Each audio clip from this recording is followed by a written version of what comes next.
नमस्कार। लक्ष्मण धारा education platform में आप सभी का स्वागत है। अपन NCERT for all exam 2023-24 history NCERT class 6 के चौथे अध्याय की बातचीत कर चुके थे और आज की वीडियो के अंदर अपन पांचवें अध्याय के महत्वपूर्ण notes and one liner GK के प्रश्नों की बातचीत करेंगे। तो चलो क्लास को शुरू करते हैं। ओके, पांचवा अध्याय जो है उसका नाम है राज्य राजा और एक प्राचीन गणराज्य। इसके अंदर इंपॉर्टेंट क्या चीज़ें हैं पहले वो देख लेते हैं। देखो, सबसे इंपॉर्टेंट चीज़ है वो है अश्वमेध यज्ञ की, यानी अश्वमेध यज्ञ होता गया है। इसमें एक घोड़े को राजा के लिए देख रेख राजा के लोगों की देख रेख में स्वतंत्र विचरण के लिए छोड़ दिया जाता है। यानी एक घोड़ा होता है जिसको उस जिस राज्य से संबंधित जो राजा अश्वमेध यज्ञ करवा रहा है उसके लोग अपनी देख रेख की एक टीम होती है, उसके अंदर क्या करते हैं, उसको स्वतंत्र विचरण यानी जहां तक घूम के आएगा, विचरण का मतलब है घूमने के लिए, स्वतंत्र विचरण के लिए छोड़ दिया जाता है। और इस घोड़े को किसी दूसरे राजा ने रोका तो उसे वहां अश्वमेध यज्ञ करने वाले राजा के साथ में युद्ध करना पड़ता था। अब होता यह था कि जैसे ए नामक राजा ने अश्वमेध यज्ञ शुरू किया और ये घोड़ा घूमते घूमते बी नामक राजा के क्षेत्र में चला गया। अगर इसने इस घोड़े को रोक लिया, आगे नहीं जाने दिया, तो इसका मतलब ये हुआ कि इस बी नामक राजा को ए नामक राजा के साथ में युद्ध करना पड़ता था। अगर घोड़े को जाने दिया जाता तो इसका मतलब ये होता था कि अश्वमेध यज्ञ करने वाला राजा सामने वाले राजा से ज़्यादा शक्तिशाली है। और इसके बाद उन राजाओं को यज्ञ में आमंत्रित किया जाता था और ये यज्ञ विशिष्ट पुरोहितों द्वारा संपन्न किया जाता था। इसके लिए यहाँ बहुत सारे उपहार से सबको सम्मानित भी किया जाता था। बहुत ही शक्तिशाली माना जाता था। ठीक है, ओके। अब ये हुआ कि बी नामक राजा ने इस घोड़े को जाने दिया और उसने सोचा कि ए नामक जो राजा अश्वमेध यज्ञ कर रहा है वो मेरे से शक्तिशाली है, तो वो क्या करेगा, इस घोड़े को आगे जाने देगा। और इसका मतलब ये हुआ कि ए नामक राजा है वो ज़्यादा पावरफुल है और बी नामक राजा जो है वो थोड़ा कम पावरफुल है। तो इसके पीछे क्या होता था कि घोड़ा आगे चला जाता था और इस बी नामक राजा को ए नामक राजा उस यज्ञ में आमंत्रित करता था और विशेष उपहार देकर उसे सम्मानित करता था। और इसका मतलब ये होता था सीधा सीधा कि वो उसके अधीन कार्य करेगा, या फिर यूं कहें कि उसको उसकी गुलामी स्वीकार करनी होती थी। ठीक है, तो ये था आपका अश्वमेध यज्ञ की पूरी जानकारी। आगे देखते हैं। उत्तर वैदिक ग्रंथ, ऋग्वेद की रचना के बाद रचे गए ग्रंथों को उत्तर वैदिक ग्रंथ कहा जाता है। इसके अंतर सामवेद, यजुर्वेद, अर्थवेद ग्रंथ शामिल। देखो, अपने चार वेद है टोटल। कितने वेद है? चार वेद। सबसे पहला जो वेद है वो है ऋग्वेद।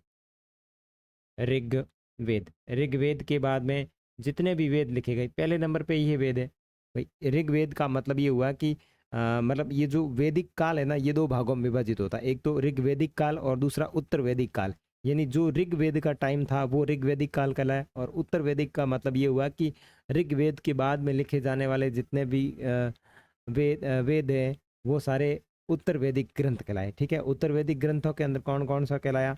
उत्तर वैदिक के अंदर एक तो हो गया सामवेद, सामवेद। तीसरे नंबर पे हो जाएगा यजुर्वेद, यजुर्वेद। और चौथे नंबर पे हो जाएगा अथर्ववेद, अथर्ववेद, अथर्ववेद।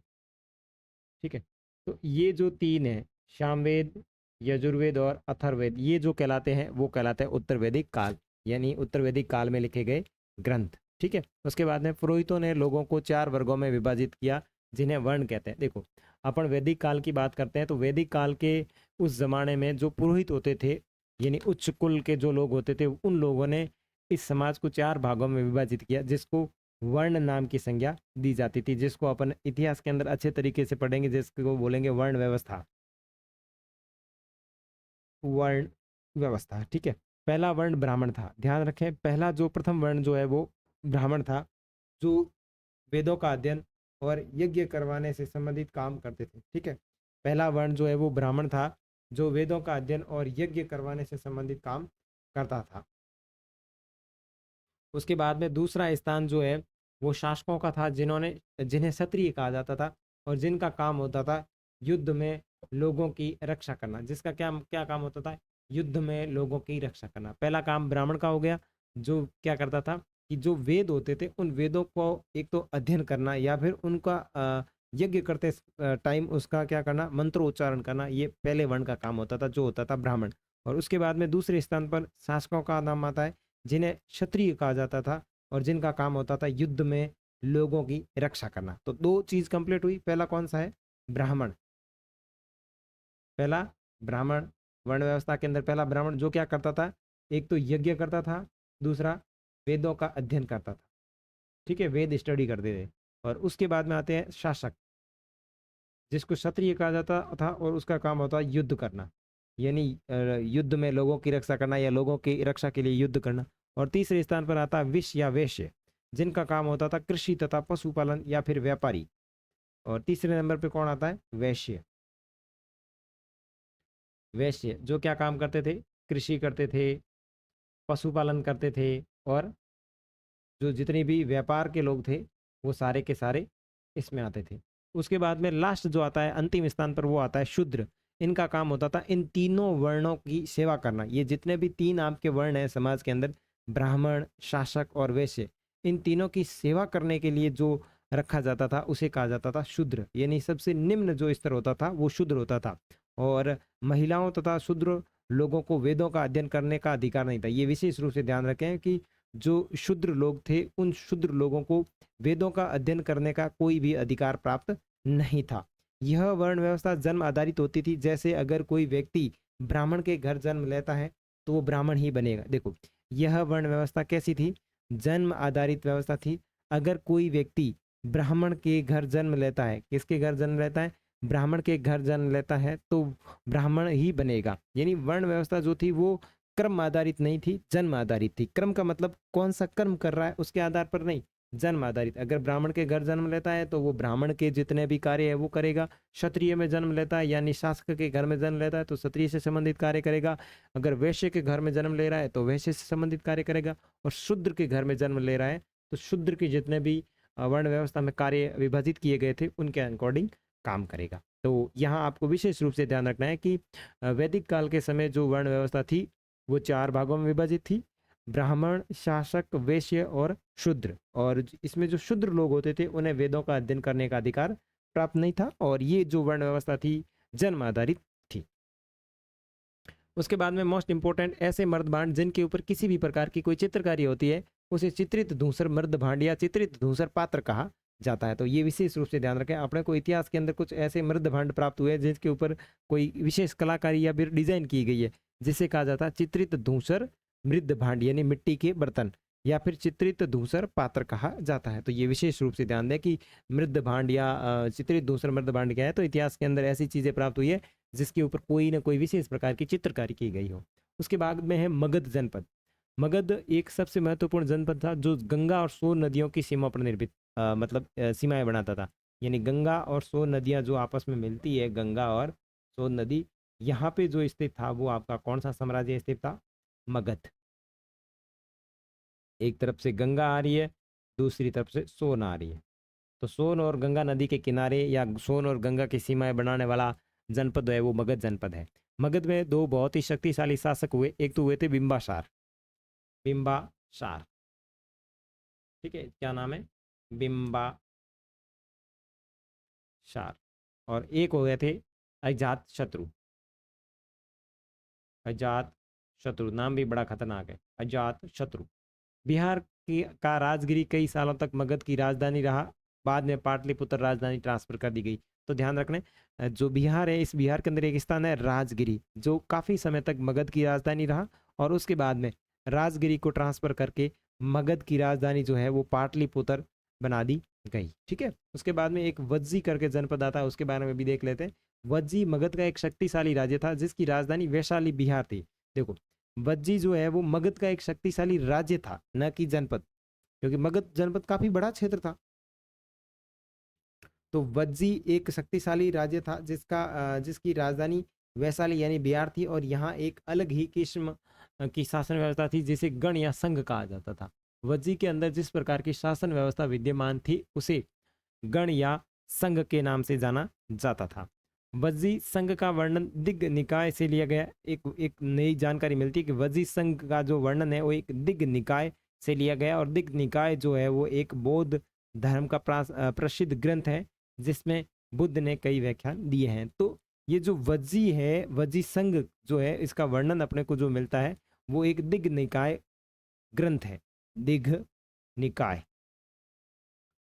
और ये दिग्ग निकाय जो ग्रंथ है वो बौद्ध धर्म का प्रसिद्ध ग्रंथ है, बौद्ध धर्म का एक प्रसिद्ध ग्रंथ है। और इस ग्रंथ के अंतर महात्मा बुद्ध ने भी अपने कई व्याख्यान दिए हैं। आगे देखो, यूनान और एथेंस। लगभग 2500 साल पहले एथेंस के लोगों ने एक शासन व्यवस्था की स्थापना की जिसे प्रजातंत्र या गणतंत्र कहते हैं। यह व्यवस्था लगभग 200 सालों तक चली। इनमें से 30 साल से ऊपर के उन सभी पुरुषों को पूर्ण नागरिकता प्राप्त थी जो दास नहीं थे। ठीक है, ये एथेंस में एक व्यवस्था है कि ऐसे लोग जिनकी आयु 30 साल से ऊपर है और उन सभी पुरुषों को पूर्ण नागरिकता प्राप्त थी, यानी वो वहाँ के नागरिक है। और इसके अंदर जो दास लोग थे उन्हें कोई प्रकार की नागरिकता प्राप्त नहीं थी। वहाँ एक सभा थी जो संपूर्ण महत्वपूर्ण विषयों पर निर्णय लेने के लिए साल भर में कम से कम 40 बार बुलाई जाती थी। कौन सा देश की बात कर रहे हैं? एथेंस की बात कर रहे हैं, ठीक है ना। इस सभा में सभी नागरिक भाग लेते थे। शासन के कई पदों पर नियुक्तियां लॉटरियों द्वारा की जाती थी। सभी नागरिकों को सेना और नौसेना में अपनी सेवाएं देना बहुत जरूरी था। ये देखो कितनी इंपॉर्टेंट जानकारी उस जमाने में, कि यहाँ पे जितने भी नागरिक होते थे जो दासों को छोड़कर, उन्हें सबको यहाँ पे सेवाएं देनी होती थी। औरतों को नागरिकता का दर्जा प्राप्त नहीं था। देखो, एथेंस की जो महिलाएं थी उन्हें नागरिकता का दर्जा प्राप्त नहीं था। तो यहाँ से आपसे प्रश्न पूछा जा सकता है कि आज से 2500 साल पहले एथेंस के अंदर नागरिकता से संबंधित क्या व्यवस्थाएं थी? 30 साल से ऊपर सभी पुरुषों को नागरिकता प्राप्त थी, या दास को सब नागरिकता प्राप्त थी, या कौन से नागरिक सभा में भाग लेते थे, या दास सभा में भाग नहीं लेते थे? तो इस प्रकार से कुछ प्रश्न इसमें बनाया जा सकता है घुमा फिरा कर। ठीक है, आगे देखो।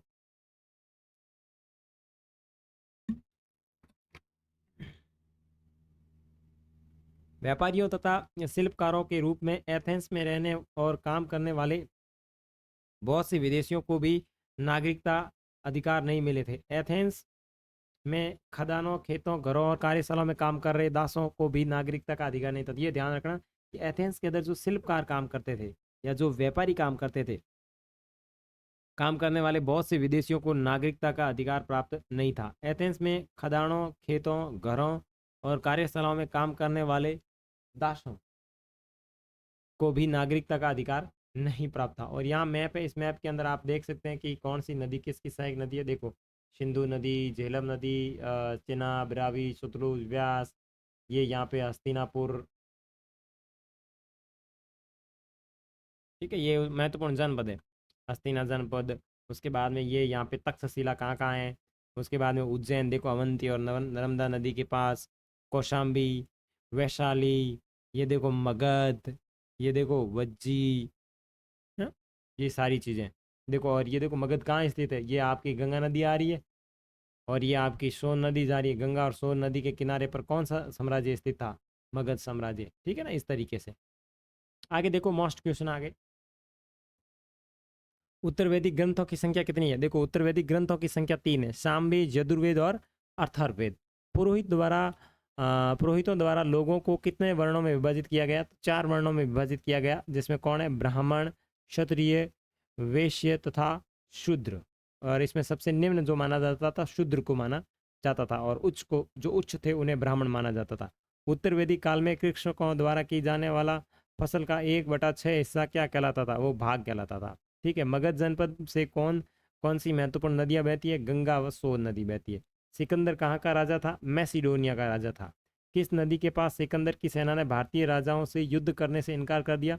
तो व्यास। देखो, सिकंदर जो था काफ़ी बड़ा शासक था, और उसने क्या किया, भारत के ऊपर एक बार उसने निर्णय लिया कि संपूर्ण विश्व विजय की जाए। लेकिन जब उसे भारत के राजाओं के बारे में पता चला और भारत के राजाओं की महान सेनाओं के बारे में पता चला, तो उसने मना कर दिया कि हम आगे युद्ध नहीं लड़ेंगे।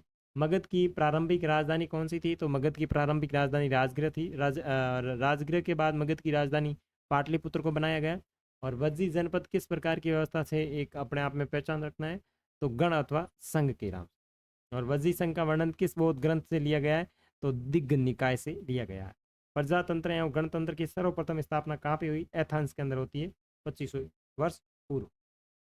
और इस अध्याय से संबंधित महत्वपूर्ण कुछ स्थितियां देख लेते हैं। देखो, नए शासक लगभग 3000 साल पहले बनने शुरू हुए। महाजनपद 3000 साल पहले। सिकंदर का आक्रमण, दिग्ग निकाय का लेखन लगभग 2300 साल पहले पड़ता है।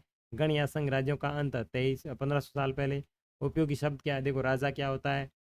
अश्वमेध यज्ञ अपन ने पढ़ लिया। वर्ण व्यवस्था अपन ने देख ली। जनपद देख लिया। महाजनपद देख लिया। किलेबंदी, यानी जो जनपदीय क्षेत्र थे वहाँ के राजा अपने आप को सुरक्षित रखने के लिए किलेबंदी करते थे, सेना रखते थे, कर वसूलते थे, पौधे रोपण कार्य करते थे। गण अथवा संघ अपन ने देख लिया। प्रजातंत्र अपन ने अभी पढ़ लिया। और उसके बाद में महत्वपूर्ण तिथियों की बात करें तो उपनिषदों के विचारक जैन महावीर बुद्ध लगभग 2500 वर्ष पहले आए। और जैन ग्रंथों का लेखन लगभग 1500 वर्ष पहले शुरू हुआ।